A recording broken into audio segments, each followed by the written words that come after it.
Bismillahirrahmanirrahim. Assalamualaikum warahmatullahi wabarakatuh.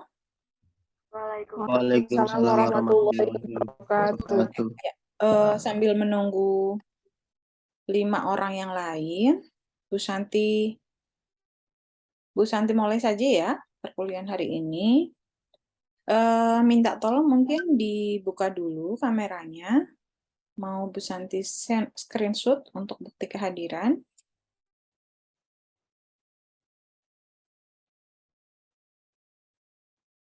Oke.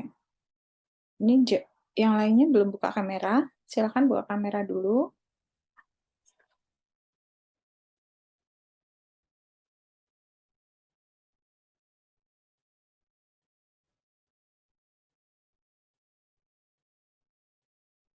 Baik. Bu Santi screenshot ya. Oke. Baik. Untuk pertemuan hari ini tentang analisis situasi wilayah, sebentar Bu Santi share screen terlebih dahulu.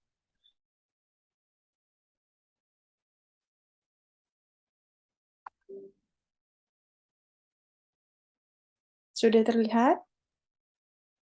Sudah, Bu. Oke, baik. Ya. Materi yang selanjutnya, pertemuan kedua, yaitu tentang analisis situasi wilayah. Apabila ada hal yang ingin ditanyakan, nanti langsung interupsi sangat boleh, kemudian nanti kita bisa diskusi, begitu ya. Takutnya kalau nanti di akhir lupa apa yang ditanyakan. Nah, siklus perencanaan pada analisis situasi itu biasanya dimulai dari adanya masalah ya. Kemudian masalah tersebut dilakukan analisis untuk menentukan tujuan, juga alternatif. Setelah itu dicari rencana operasional yang akan dilakukan seperti pergerakan kepemimpinan, motivasi, komunikasi atau koordinasi, kemudian supervisi, pengawasan, dan pengendalian. Nah, kemudian setelah dilakukan perencanaan dan pergerakan ini, maka dilakukan evaluasi. Nah, kebijaksanaan untuk menentukan prioritas, kemudian pengambilan keputusan, ini pada saat pergerakan suatu tindakan itu juga didukung adanya organisasi, tenaga, dana, sarana, dan informasi. Tujuannya adalah untuk memahami masalah secara jelas dan spesifik, mempermudah menentukan prioritas masalah yang terjadi dalam suatu wilayah, dan mempermudah menentukan alternatif pemecahan masalah sesuai dengan potensial yang ada di suatu wilayah. Aspek telaah dalam analisis situasi bisa tentang masalah kesehatan, bisa tentang faktor determinan atau penyebab dari masalah tersebut. Area analisis situasi ini bisa dilihat melalui konsep Hendrik L. Bloom dan pendekatan sistem. Nah, menurut Hendrik L. Bloom ya, derajat kesehatan atau masalah kesehatan itu bisa dilihat dari mortalitas ya atau kematian, morbiditas atau kesakitan, status gizi dan usia harapan hidup atau umur harapan hidup. Di mana derajat kesehatan ini dipengaruhi oleh beberapa faktor. Di antaranya adalah genetik atau kependudukan, kemudian pelayanan kesehatan yang ada di wilayah tersebut, perilaku kesehatan setiap individu dan masyarakat untuk mendukung kesehatan, dan selanjutnya adalah dipengaruhi oleh lingkungan, baik lingkungan secara fisik, biologi, maupun sosial, ekonomi, dan budaya yang ada dalam masyarakat tersebut. Contohnya apa? Ada yang bisa mencontohkan? Silakan. Salah satu ada yang bisa mencontohkan?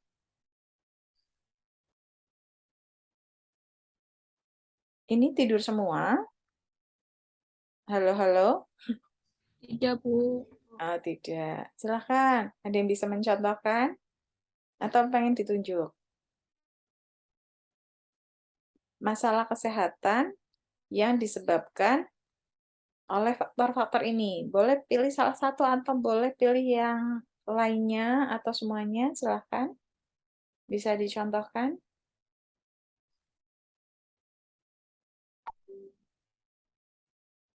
Contohnya misalnya mahasiswa ya. Mahasiswa karena ngekos misalnya ya. Kalau kos kan artinya kebutuhan, kemudian kesehatan itu ditentukan oleh diri sendiri ya. Misalnya anak kos ya, pagi bangunnya pada saat pagi hari itu bangunnya kesiangan, tidak sarapan ya. Terus kemudian siang lanjut sore ternyata ada kuliah. Akhirnya baru makan sore hari atau malam hari. Nah, akibatnya gizinya kurang tercukupi dengan baik ya. Baru beberapa hari jadi anak kos, ternyata ini mengalami status gizi yang kurang seimbang sehingga terjadi sakit. Nah, itu juga merupakan salah satu masalah ya. Ada lagi kebersihan lingkungan. Misalnya anak kos, ada yang rajin, ada yang kurang rajin. Kalau yang rajin sering bersih-bersih di kamar, bagus sekali ya. Tapi kalau ada yang kurang rajin, ternyata kamarnya jarang dibersihkan, kemudian sampah juga jarang dibuang, terus kemudian misalnya jendela jarang dibuka, baju banyak yang digantung sehingga jadi sarang nyamuk. Nah, ternyata sanitasi di luar juga kurang baik. Nah, bisa menjadi sarang nyamuk, ternyata nyamuknya itu Aedes aegypti nyamuknya misalnya, sehingga bisa mengakibatkan terjadinya penyakit apa? Kalau nyamuk Aedes aegypti, penyakit demam berdarah ya. Oke. Kemudian pendekatan sistem, di sini ada input data, ya, data yang diperoleh kemudian diproses sesuai dengan kebutuhan, bisa proses menganalisis secara univariat atau bivariat, dan dihasilkan data yang diinginkan. Nah, data yang diinginkan ini kemudian dilakukan dan diproses sesuai dengan kebutuhan sehingga mendapatkan feedback. Pada saat mengambil data itu menggunakan sumber daya yang ada, mulai dari money, material, metode, mesin, dan market. Analisis situasi meliputi analisis derajat kesehatan. Masalah kesehatan apa yang dihadapi dalam suatu wilayah, gitu ya.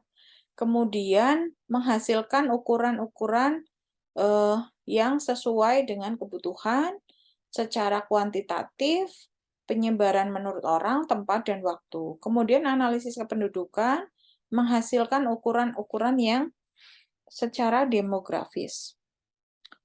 Kemudian analisis pelayanan kesehatan menghasilkan data, informasi, proses, dan output. Analisis perilaku menghasilkan gambaran sikap dan perilaku masyarakat dan menjawab bagaimana sikap masyarakat terhadap pelayanan kesehatan. Bagaimana pencarian pengobatan masyarakat pada saat masyarakat itu sakit. Bagaimana PSM dalam berbagai upaya kesehatan. Kemudian analisis lingkungan terdiri dari lingkungan fisik, biologi, dan sosial, ekonomi, juga budaya. Analisis derajat kesehatan, yang pertama adalah mortalitas. Mortalitas atau kematian, ada angka kematian bayi. Adalah jumlah kematian bayi per 1000 kelahiran hidup selama tahun yang bersangkutan. Kemudian angka kematian balita adalah jumlah anak berusia di bawah 5 tahun yang mati atau meninggal dalam 1 tahun per 1000 anak dalam kelompok usia yang bersangkutan dalam tahun tersebut. Kemudian yang ketiga, angka kematian menurut penyebab atau CSDR adalah jumlah kematian yang disebabkan penyakit tertentu dalam 1 tahun per 1.999 penduduk dalam tahun yang bersangkutan. Selanjutnya adalah morbiditas atau angka kesakitan. Adalah incident rate atau jumlah kasus baru suatu penyakit tertentu yang terjadi dalam satu kelompok masyarakat tertentu dalam masa waktu tersebut. Kemudian prevalence rate adalah jumlah orang yang menderita sakit pada umumnya atau penyakit tertentu dalam satu waktu tertentu. Ada 2 jenis prevalence, yaitu point prevalence rate dan period prevalence rate. Nah, ini contoh pencatatan, ya, pencatatan kejadian, misalnya bisa ditulis dalam hari, gitu ya, bisa bulan, kemudian dideskripsikan dalam tahun tertentu. Kemudian penggunaan insiden rate, yaitu penyakit yang bersifat akut, menilai kemajuan atau progres suatu program. Kemudian prevalence rate adalah penyakit kronis, gambaran penyakit dalam suatu wilayah. Untuk analisis faktor kependudukan, hubungan kependudukan dengan kesehatan, contohnya di sini ada jumlah penduduk, pertumbuhan penduduk, struktur umur penduduk, mobilitas penduduk, dan variasi pekerjaan atau mata pencaharian.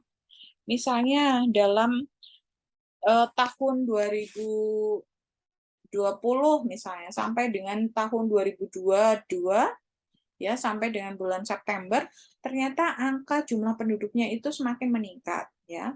Kemudian pertumbuhan penduduk, jumlah umur dalam suatu golongan tertentu ternyata meningkat. Misalnya pada jumlah balita itu sedang, tapi jumlah umur produktif itu meningkat dan jumlah lansia juga meningkat, misalnya seperti itu.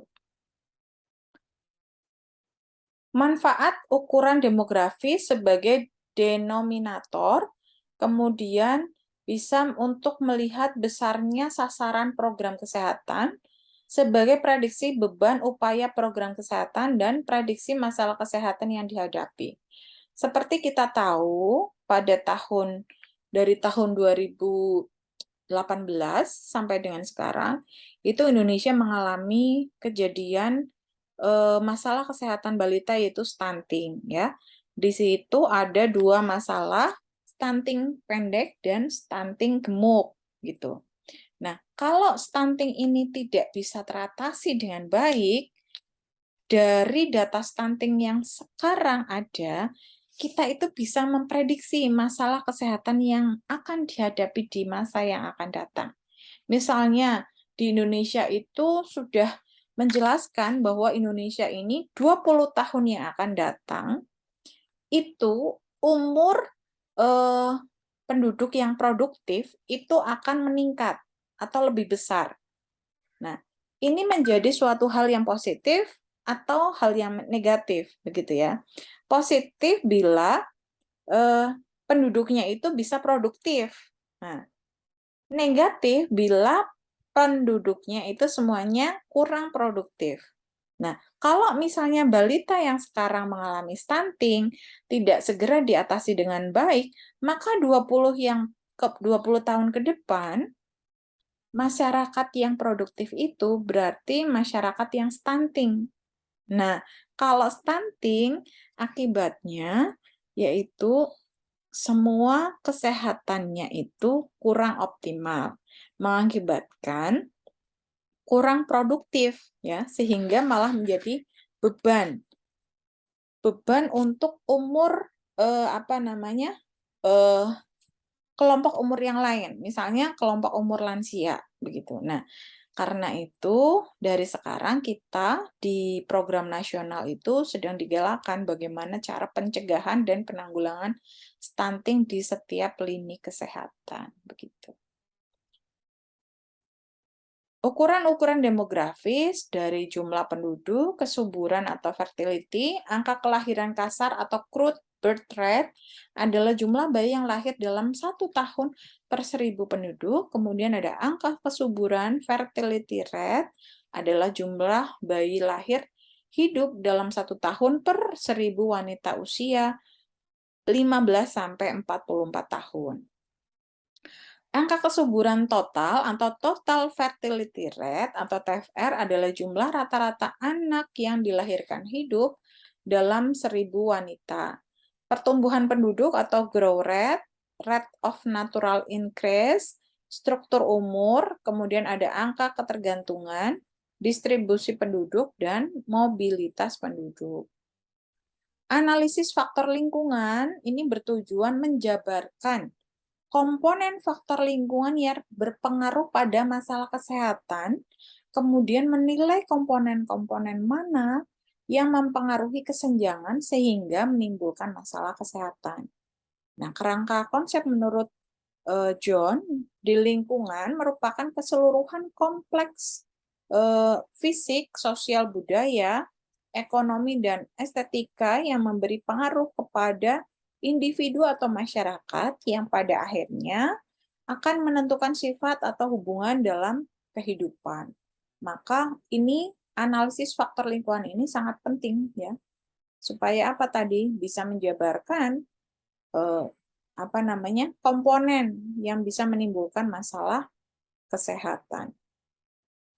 Komponen dan indikatornya di antara lain lingkungan fisik, biologi, sosial, ekonomi, dan budaya. Nah, analisis hubungan faktor lingkungan dengan masalah kesehatan ini dirumuskan dengan jelas ya masalah kesehatan yang dihadapi. Jadi data yang diperoleh dari surveillance kemudian bisa deskripsikan. Oh, ternyata di lingkungan ini mempunyai masalah stunting misalnya.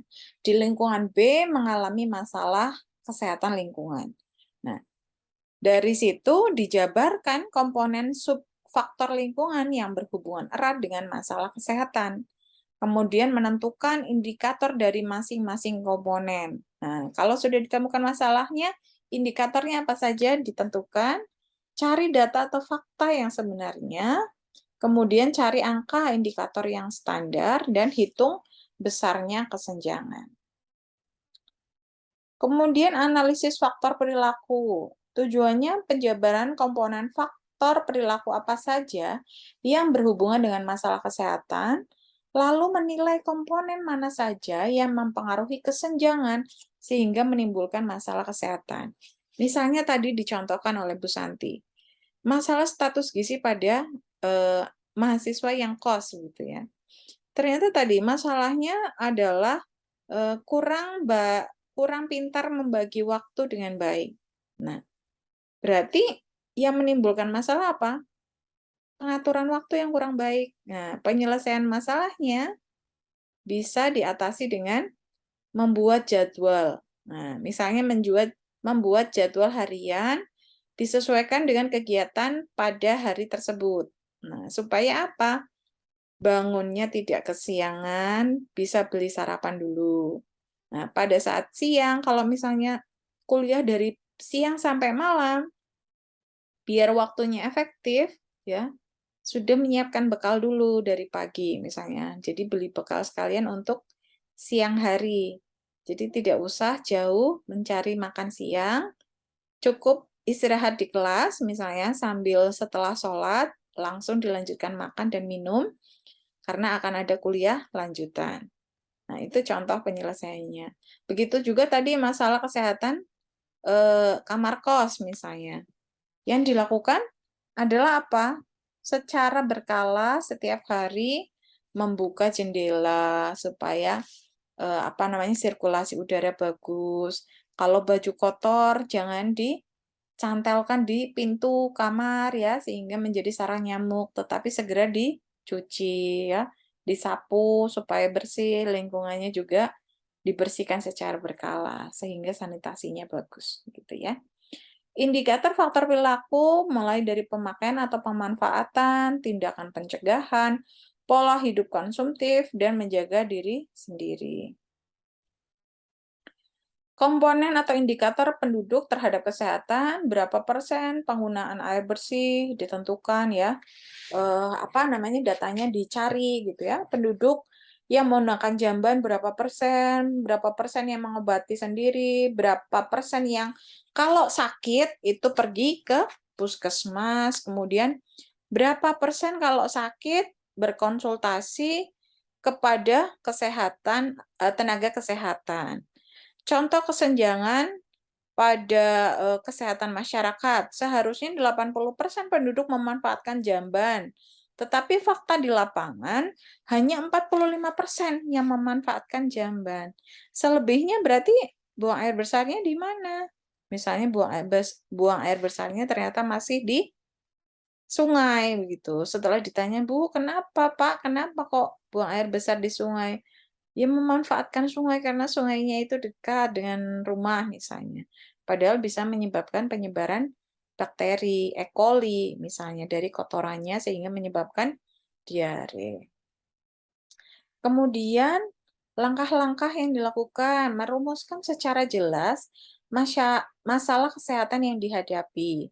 Kemudian lakukan analisis faktor determinan atau masalah ya, penyebab masalah, cari data faktor lingkungan yang berhubungan dengan masalah kesehatan. Tentukan indikator atau standar yang seharusnya, hitung besarnya kesenjangan, cari komponen yang paling menonjol dengan kesenjangannya, dan inilah yang diasumsikan merupakan penyebab penyakit masyarakat, penyebab masalah kesehatan dalam suatu lingkungan. Analisis faktor pelayanan kesehatan. Tujuannya dihasilkannya angka-angka yang dapat digunakan untuk mengetahui kesenjangan upaya kesehatan. Ya, di sini analisisnya yaitu input, proses, dan output. Nah, di sini kita lihat secara garis besar input, proses, dan output juga outcome upaya kesehatan sebagai berikut. Contohnya penyediaan tenaga kesehatan. Ya, prosesnya penyediaan tenaga kesehatan juga penyediaan SDM sesuai dengan apa namanya, job disk-nya. Ya, prosesnya kegiatan untuk pencapaian cakupan pelayanan kesehatan masyarakat. Output yang dibutuhkan yaitu penggunaan pelayanan kesehatan sesuai dengan kebutuhan. Outcome-nya supaya tingkat keadaan kesehatan masyarakat itu baik atau bagus ya. Contoh kesenjangannya, sasaran atau target imunisasi 75 per 1000 balita, hasil pelaksanaan ternyata 57 per 1000 balita. Dan kesenjangannya bisa dilihat 18 per 1000 balita. Jadi yang 18 ini yang harusnya nanti kita cari tahu masalahnya itu apa. Jangan-jangan sudah mau imunisasi tetapi ternyata vaksinnya habis misalnya. Sudah mau imunisasi ternyata bu bidannya sedikit misalnya. Sudah mau imunisasi tapi tempat imunisasinya itu jauh sehingga tidak jadi berangkat untuk imunisasi. Nah, ini yang harus dianalisis masalahnya apa supaya kita bisa mengetahui penyebab dan bisa segera menyelesaikan masalahnya sesuai dengan kebutuhan. Nah, itu untuk materi analisis wilayah. Ada yang mau ditanyakan? Silahkan.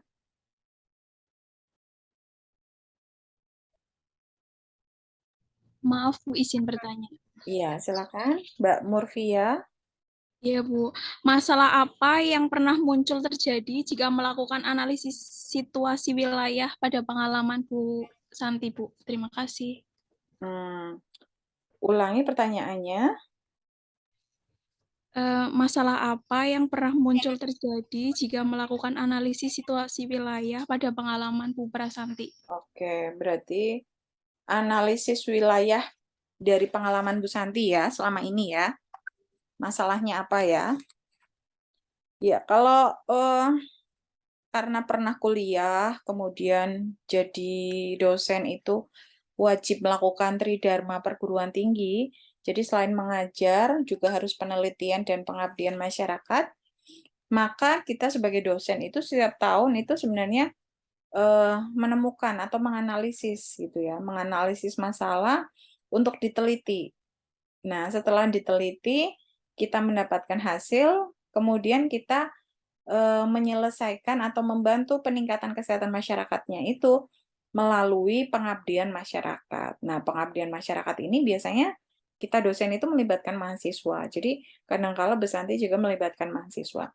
Contohnya itu banyak sekali, Mbak. Nah, mungkin ada satu yang apa namanya Bu Santi contohkan, gitu ya.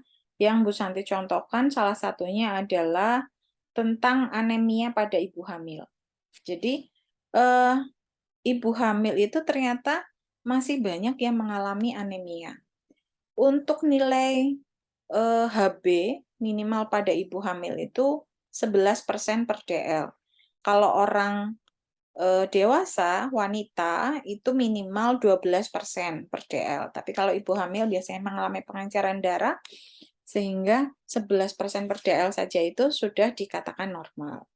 Nah, setelah mendapatkan data, ya waktu itu penelitiannya itu di Puskesmas Purwokerto Selatan, jadi dicari datanya begitu, berapa persen ibu hamil yang mengalami anemia. Nah, setelah didapatkan, itu ternyata penyebabnya kadangkala masih banyak ibu hamil itu yang tidak mengkonsumsi tablet tambah darah dengan teratur. Ya. Kalau ibu hamil itu kan mendapatkan tablet tambah darah 90 tablet selama kehamilan. Ya, satu hari diminum satu tablet. Tetapi memang karena itu tablet tambah darah atau zat besi atau tablet Fe, itu memang baunya itu seperti seng begitu ya. Jadi kadangkala efeknya itu mual pada ibu hamil, sedangkan ibu hamil itu sensitif. Nah, seringkali makanya ibu hamil itu jarang mengkonsumsi tablet Fe. Nah, akibatnya mengalami anemia. Nah, setelah itu, setelah diketahui ternyata banyak yang masih anemia, maka Bu Santi dan tim melakukan penyuluhan kesehatan. Nah, penyuluhan kesehatan ini berfungsi untuk meningkatkan pengetahuan ibu hamil bahwa zat besi itu sangat dibutuhkan pada ibu hamil ya.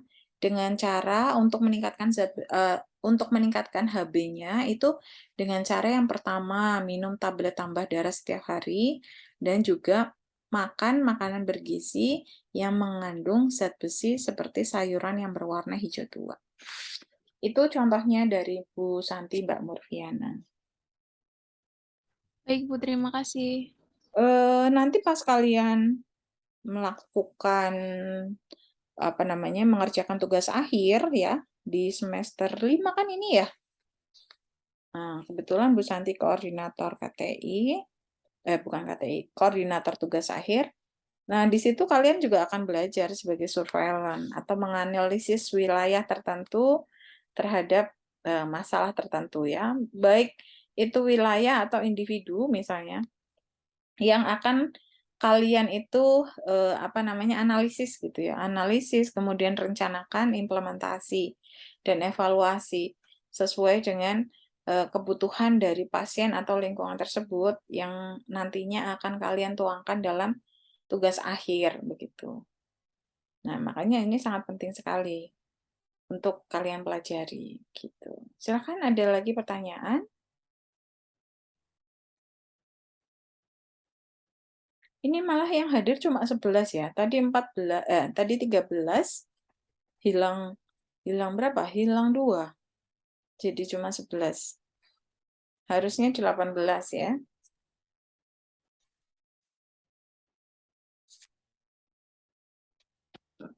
Silakan ada pertanyaan lagi atau tidak? Atau sudah tidur semua ini?